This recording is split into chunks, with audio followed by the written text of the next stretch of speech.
언제나 필승! 네, 반갑습니다. 필승입니다. 자, 오늘 분석해드릴 기업은 한화오션입니다. 일단 한화오션 측에서 완전히 환골탈태할 이슈들이 앞으로 저는 계속 나올 것이라고 생각을 하고 있어요. 그 중에 대표적으로 전 세계에서 미국 조선사로서의 역할을 할 수 있는 유일한 기업이 저는 하나오션이라고 생각을 하고 있습니다. 그만큼 미국의 방산 쪽 혹은 미국의 해상풍력 쪽과 면밀히 얽힐 수 있는 거의 유일무이한 그런 기업이 될 것이라고 보고 있는 겁니다. 이에 따라서 실적이 다른 기업들의 약간은 덜 찍히더라도 밸류에이션이 훨씬 더 높은 시기가 향후 다가올 수 있다고 보고 있는 거예요. 그리고 그 이유에 대해서 하나둘 말씀을 드려보겠습니다. 자, 일단 최근에 조선업황에 대한 그런 우려가 다시금 커지고 있어요.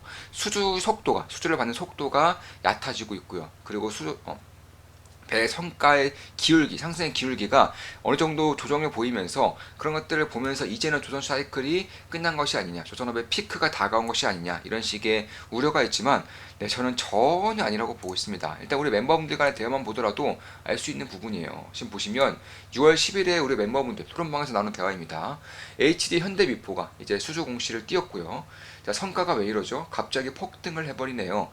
50K일 텐데 이번 수주도 그냥 뛰어버리네요. 저번에 내청만 할 때까지만 해도 이 정도는 아니었던 것 같은데요.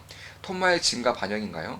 톤마일은 운임에 반영이 되지 성과에는 반영이 안 됩니다. 물론 그로 인한 수요를 말씀하시는 거라면 그거야 큰 틀에서 반영이 되는 거고요. 며칠 전 수주분에 비해 크게 성과가 뛰어서 친환경 선박인간인데 그것도 아니네요. 중동이 급하니까 더 빨리 만들어달라고 프리미엄 얹어준 것일까요? 10%더 얹어서요. 딱 떨어진 이유가 궁금하네요. 아, 그럴 수는 있겠네요. 잠시만요. 그 말씀이 맞을 수 있겠군요. 지금 27년 도크가 거의 다 찼는데 저 26년 납기니까요. 방금 IR 장면자랑 통화해봤습니다. 상대 쪽에서 높이 부른 게 아니라 본인들의 가격을 계속 올리고 있다고 하네요. 작년 말부터 피시선 수요가 늘어서 계속 올리고 있다라는 답변을 들었습니다. 네, 이런 식으로 멤버분들끼리 이제 성과가 오른 것에 대해서도 이제 말을 나눴고요. 자, 작년 말부터 피시선 수요가 계속 늘어서 올리고 있다. 이렇게 직접적으로 답변을 받은 거죠. 다행히 크라운 제과도 상한가를 쳤습니다. 최근에 제과 쪽도 상당히 뜨거운 이제 감자로 떠오르고 있죠. 대한민국 음식료 같은 경우도 실적이 받쳐줌으로써 주도주로의 역할을 하고 있는 기업들이 있습니다.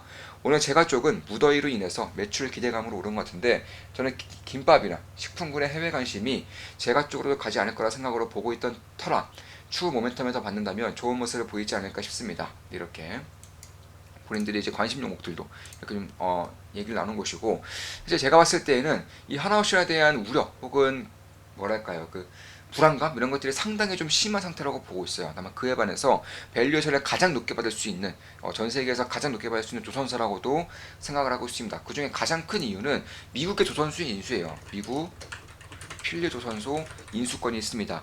아마 저는 머지않아서 하나오션이 필리조선소를 인수했다는 소식이 들려올 것 같아요. 올해 내에는 반드시 들려올 것이라고 보고 있습니다. 왜냐하면 미국과 하나오션의 그런 이해관계가 너무나도 잘 맞기 때문에 그런 거예요. 따라서 이걸 인수하게 된다면은 결국에는 미국에서 직접적으로 수주하게 되는데 주로 어떤 것을 만들 수 있느냐, 뭐 MRO는 물론이고요, 유지보수 이런 군함 유지보수는 물론이고 그뿐만이 아니라 이제 군함도 만들 수 있게 되는 거고요. 그리고 해상풍력 설치선도 만들 수 있게 됩니다. 참고로 해상풍력 설치선 같은 경우도 이제는 수요 대비 공급이 턱없이 부족해지는 시기가 25년, 26년도부터 서서히 발생을 합니다. 2030년도 정도 되면은 어마어마하게 쇼티지가 발생을 할 것이고요. 이에 따라서 해상풍력 설치선에 대한 막대한 공급이 필요한데 이걸 전 세계에서 가장 잘하는 기업이 하나오션이에요. 실제로 하나오션은 이미 뭐 키들러라고 해서 이제 글로벌 해상풍력 설치선 해운사입니다. 이 해운사로부터도 이제 두 개의 그런 대형 해상풍력 설치선을 이제 수주를 받아서 이제 2027년부터 이제 이런 것들을 이제 인도를 해줄 예정이고요. 지금까지 두 척 정도를 대형 풍력 설치선을 두 척 정도를 이미 인도를 했고 나머지 두 척도 2027년쯤에는 전부 다 이제 인도가 될 예정입니다. 그만큼 전 세계적으로 가장 뛰어난 그런 경쟁력을 가지고 있는 기업이고 그에 따라서 군함이라던가 혹은 해상풍력 설치선 특히 미국 같은 경우는 상당히 좀 독특한 법안이 있어요. 독특한 법안이라는 것은 미국 존스법이라는 게 있습니다. 미국 존스법이 1920년도에 제정이 되었고요. 제정이 되면서 이제 미국 조선업을 망가뜨리는 시발점이 되었다. 이렇게 보시면 되겠는데 그럼 미국 존스법이 뭔데 그러냐. 미국 존스법이라는 것은 미국 국적의 배, 그러니까 미국에서 건조되어야지만 미국 연안에서 운송을 하게 될 수 있다는 것입니다. 쉽게 말해서 미국 바다에서 해상 풍력을 설치하고자 한다. 그럼 당연하게 이 법으로 인해서 미국에서 건조된 배들만 해상 풍력 설치를 할 수 있게 되는 그런 법안이라고 볼 수 있습니다. 그렇기 때문에 향후에 해상 풍력 시장이 이제 열릴 것인데, 그에 따라서 미국에서 건조돼야 되는 그런 수요량이 어마무시하게 커질 수밖에 없는 것이고, 여기서 할 수 있는 기업이, 전 세계적으로 가장 잘 할 수 있는 기업이 하나오션밖에 없다는 거예요. 그러니까 자, 해상 풍력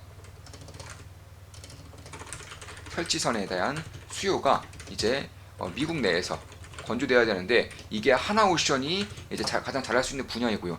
따라서 필리조선소를 만약 하나오션이 인수하게 될 경우에는 향후 10년 이상의 그런 먹거리는 충분히 만들어낼 수 있다라는 것입니다. 그 외에도 이 존스법으로 인해서, 사실 존스법으로 인해서 왜 망가졌느냐, 그다지 노력을 안 해도, 그다지 경쟁력을 키우지 않아도 미국 내에서 돌아다니는 배들의 수주가 이루어졌기 때문에 결국 경쟁력의 악화가 되었던 것이고, 이런 것들로 인해서 현재 이제 해군전을 펼치게 될 경우에는 미국이 중국을 이길 수가 없다. 특히 장기적으로 가면 갈수록 중국이 미국을 압도할 것이라는 그런 예상치가 나오는 것들도 여기에 있다는 것입니다. 왜냐하면 이 군함 같은 경우는 중국이 233대를 만들 때 동안 미국은 한 대밖에 못 만들어요. 네, 미국이 한 대밖에 못 만듭니다. 그러니까 아무리 미국의 그런 배들이 약하다고 하더라도, 아무리 미국의 배가 강하다고 하더라도 이게 상대가 안 되는 거예요. 미국의 배틀크루즈에서 뭐 합니까?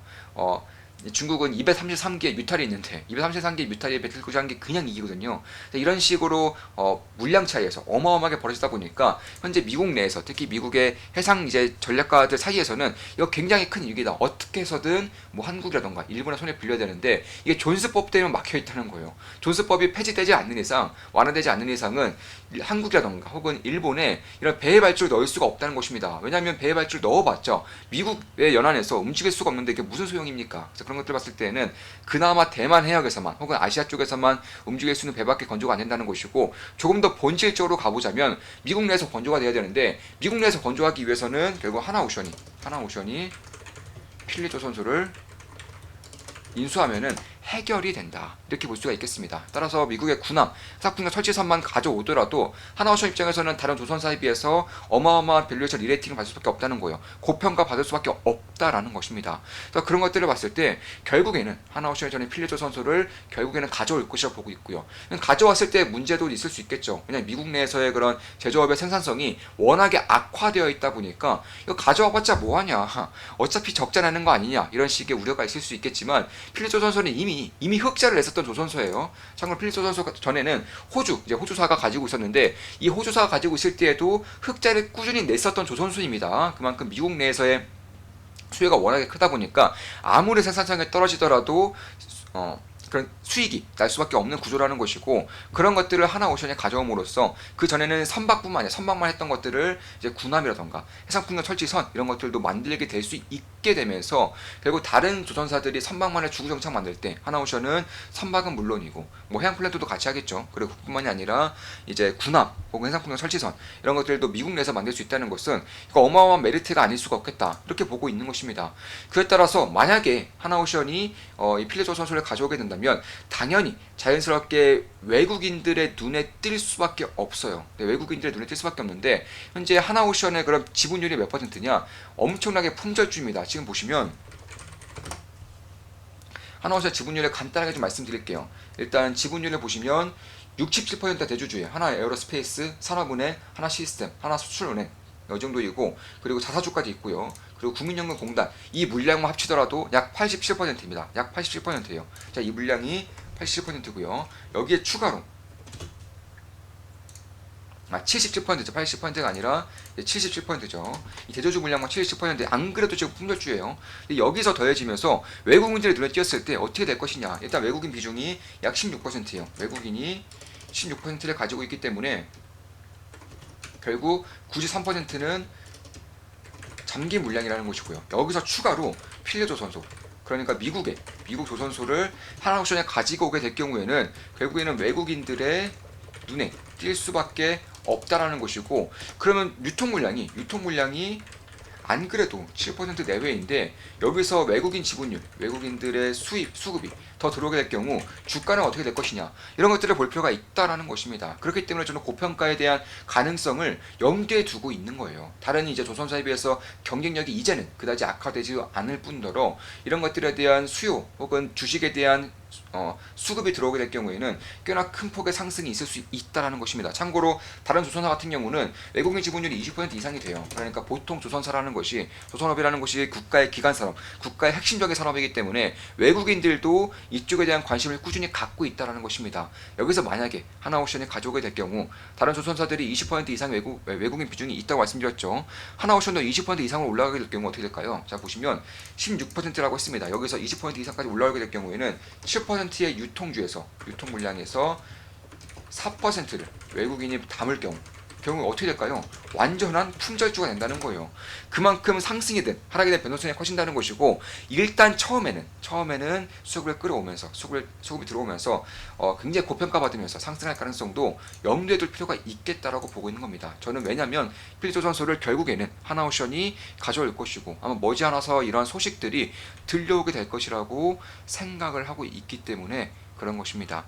따라서 방산에 대한 경쟁력 확보 그리고 풍력철시설에 대한 경쟁력 확보 무엇보다 미국 내에서의 없어서는 안 되는 그런 조선사가 된다는 것만으로도 가치의 밸류에이션 수급의 유입이 가능해진다는 것입니다. 자 여기서 방송 마치겠습니다. 지금까지 하나오션에 대한 분석이었고 앞으로도 좋은 분석 좋은 기업 분석으로 찾아뵙겠습니다.